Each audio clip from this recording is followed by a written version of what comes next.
बाली दौरे पर पहुंचे प्रधानमंत्री नरेंद्र मोदी ने भारतीय लोगों से मुलाकात की है।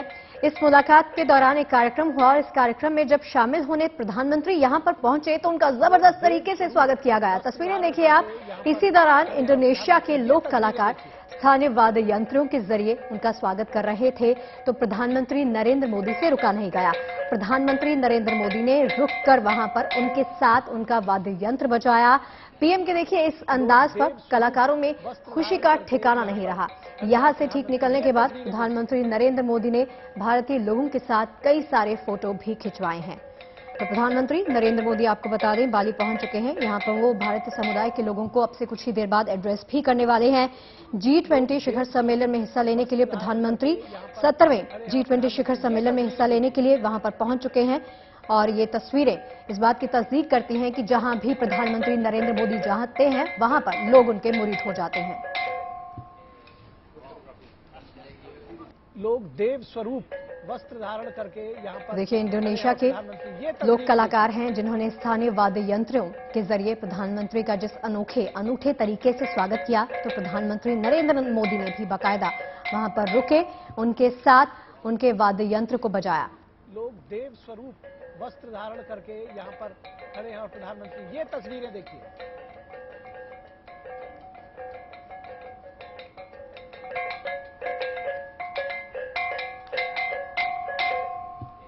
देखिए G20 में हिस्सा लेने के लिए प्रधानमंत्री नरेंद्र मोदी यहां पर पहुंच गए हैं। भारतीय लोगों को वो अब से कुछ ही देर में एड्रेस भी करने वाले हैं, शांति का संदेश देने वाले हैं। इसके साथ ही आपको बता दें अन्य कई मुद्दे जो देश के साथ जुड़े हैं जिसमें ऊर्जा, सुरक्षा, स्वास्थ्य, पर्यावरण जैसे वैश्विक मुद्दों पर G20 नेताओं के साथ प्रधानमंत्री नरेंद्र मोदी की मुलाकात का भी कार्यक्रम बाकायदा यहां पर होगा। लेकिन ये एक अनोखा सा अंदाज दिखाई देता है प्रधानमंत्री नरेंद्र मोदी का। जहां पर भी वो जाते हैं वहां पर लोग उनके फैन हो जाते हैं।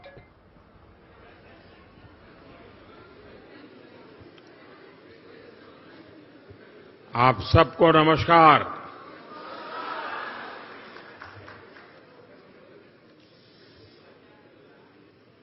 इंडोनेशिया आने के बाद, बाली आने के बाद हर हिंदुस्तानी को एक अलग ही अनुभूति होती है, एक अलग ही एहसास होता है और मैं भी वही वाइब्रेशंस फील कर रहा हूं।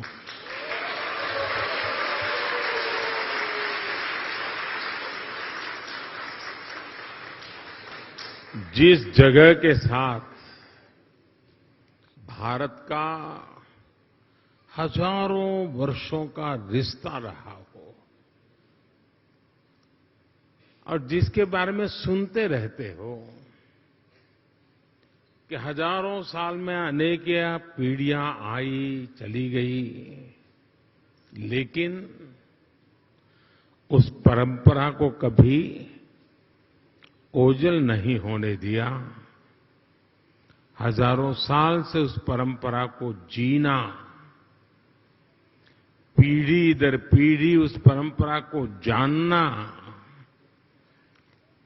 और हर पल उस परंपरा से जुड़े रहना, वहां के लोग, उस धरती एक अलग ही आनंद देती है, अलग ही आनंद की अनुभूति कराती है। आप कल्पना कर सकते हैं आज जिस समय मैं आपसे बात कर रहा हूं, हम यहां बाली में बैठे हैं, बाली की परंपराओं के गीत गा रहे हैं। उसी समय जब मैं आपसे बात कर रहा हूं, इसी पल बाली से 1500 किलोमीटर दूर भारत के कटक शहर में महानदी के किनारे बाली यात्रा का महोत्सव चल रहा है, जिसे बाली यात्रा कहते हैं।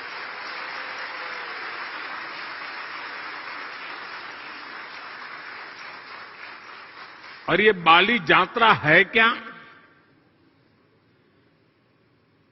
ये महोत्सव भारत और इंडोनेशिया के बीच हजारों वर्षों के ट्रेड रिलेशंस को सेलिब्रेट करता है। इंडोनेशिया के लोग इस बार की बाली यात्रा के फोटो इंटरनेट पर देखेंगे तो उन्हें वाकई गर्व होगा, आनंद होगा, उत्साह से भर जाएंगे। और कई वर्षों बाद, बीच में कोरोना के कारण जो दिक्कतें आई उसके कारण कुछ रुकावटें आई थी, और अब कई वर्षों बाद बाली यात्रा, ये महोत्सव उड़ीसा में बहुत ही बड़े स्केल पर भव्यता के साथ, दिव्यता के साथ, लाखों लोगों की भागीदारी के साथ, मास पार्टिसिपेशन के साथ अभी मनाया जा रहा है। मुझे बताया गया कि वहां के लोग ये बाली यात्रा के स्मरण में एक स्पर्धा चला रहे हैं। कहते हैं कि कागज के नाव बना करके बहाए जाएंगे, और वो वर्ल्ड रिकॉर्ड करने के मूड में है।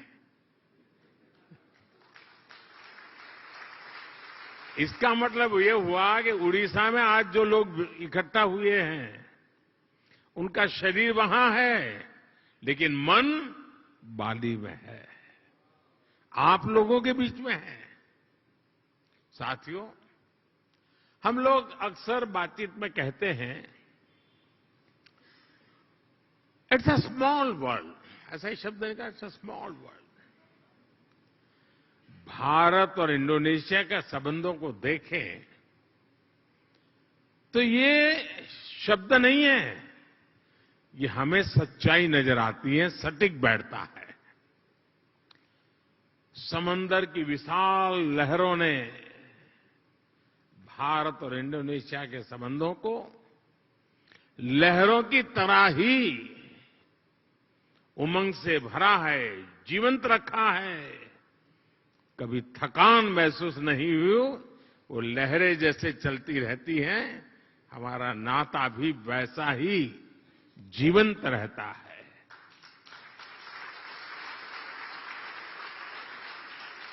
एक समय था जब कलिंग, मेदांग जैसे साम्राज्यों के माध्यम से भारत का दर्शन, भारत की संस्कृति इंडोनेशिया की धरती तक पहुंची। आज एक ये समय है जब भारत और इंडोनेशिया 21वीं सदी में विकास के लिए एक दूसरे के साथ कंधे से कंधा मिलाकर काम कर रहे हैं। इंडोनेशिया की जमीन ने भारत से आए हुए लोगों को प्यार से एक्सेप्ट किया, उन्हें अपने समाज में सम्मिलित किया। इसी वजह से आज आप सभी इंडोनेशिया के विकास और समृद्धि में अपना योगदान दे रहे हैं। हमारे बहुत सिंधी परिवार यहां रहते हैं, और भारत से आए हुए हमारे सिंधी परिवार के भाई बहनों ने यहां के टेक्सटाइल सेक्टर में, स्पोर्ट्स गुड सेक्टर में, इतना ही नहीं, फिल्म और टीवी इंडस्ट्री में भी काफी कुछ कंट्रीब्यूट किया है। गुजरात से जुड़े हुए काफी लोग यहां हैं। जेम्स, डायमंड्स, माइंस, इवन खेती, किसानी, उसमें भी वो लोग नजर आते हैं। भारत से आए हुए engineers, chartered accountants, professionals Indonesia के विकास के सहयात्री बने हुए हैं। कितने ही तमिल भाषी कलाकार यहां की संस्कृति यहां के आर्ट्स को और समृद्ध करने में अपना योगदान दे रहे हैं। मुझे याद है जब 3-4 साल पहले इंडोनेशिया के बप्पा नयोमान न्यू आर्टाजी को भारत ने पद्मश्री से सम्मानित किया था, उस समय भारत का राष्ट्रपति भवन तालियों की गड़गड़ाहट से गूंजता ही रहता था। उनकी बनाई कलाकृति गरुड़ विष्णु केनकाना का कोई शायद हिंदुस्तानी ऐसा नहीं होगा जो उसकी प्रशंसा न करता हो। ऐसे ही इंडोनेशिया के वायन दिव्या और आगुस इंदिरा उदयन जी, उनको जब पद्म सम्मान मिला था तो मुझे उनके बारे में काफी कुछ जानने का, निर्णय करने से पहले मुझे काफी कुछ उनके विषय में जानने का मौका मिला। आगुस इंदिरा उदयन जी, आप भली भांति परिचित हैं उनसे, और आज यहां मौजूद भी हैं। वो बाली में महात्मा गांधी के विचारों को आगे बढ़ाने के लिए जी जान से जुटे हुए हैं।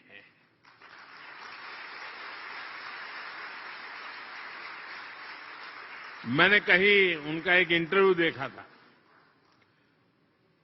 उसमें वो कह रहे थे कि भारत की सबसे बड़ी विशेषता अतिथि देवो भव की है। यानी अतिथि देवो भव, ये भावना जो है ये हर भारतीय के रगों में है। अपनत्व का ये भाव प्रकट होता है। मुझे इंटरव्यू पढ़ के अच्छा लगा, लेकिन मुझे एक ही बात और भी बतानी चाहिए। अपनत्व के विषय में भारत की तारीफ हो रही होगी, लेकिन इंडोनेशिया के इंटरव्यू पढ़ के अच्छा लगा, लेकिन मुझे एक ही बात और भी बतानी चाहिए। अपनत्व के विषय में भारत की तारीफ हो रही होगी, लेकिन इंडोनेशिया के लोगों का भी अपनत्व कम नहीं है।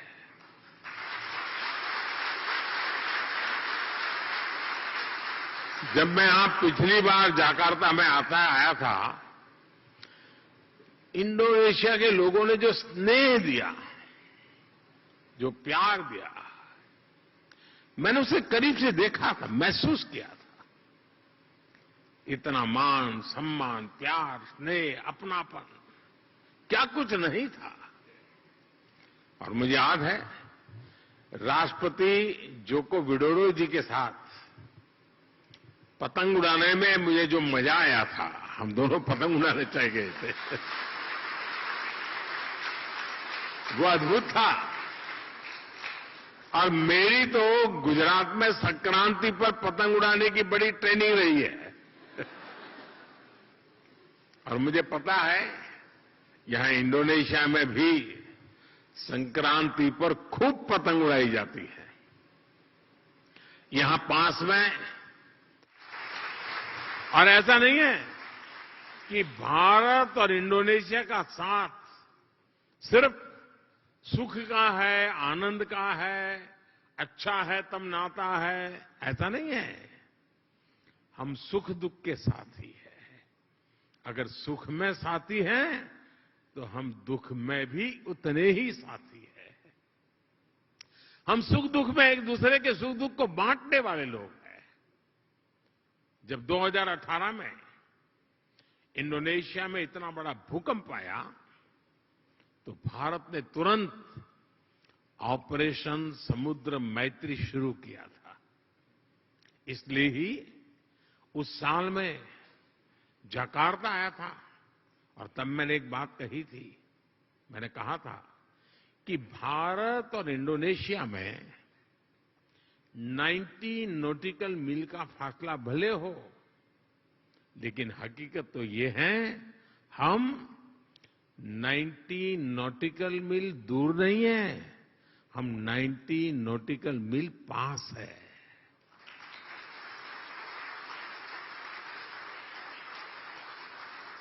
साथियों, जीवन के पग पग पर, क्षण क्षण में ऐसा कितना कुछ है जिससे भारत और इंडोनेशिया ने मिलकर के अब तक सहज कर रखा है। बाली की ये भूमि महर्षि मार्कंडेय और महर्षि अगस्त्य के तप से पवित्र है। भारत में अगर हिमालय है तो बाली में आगुंग पर्वत है।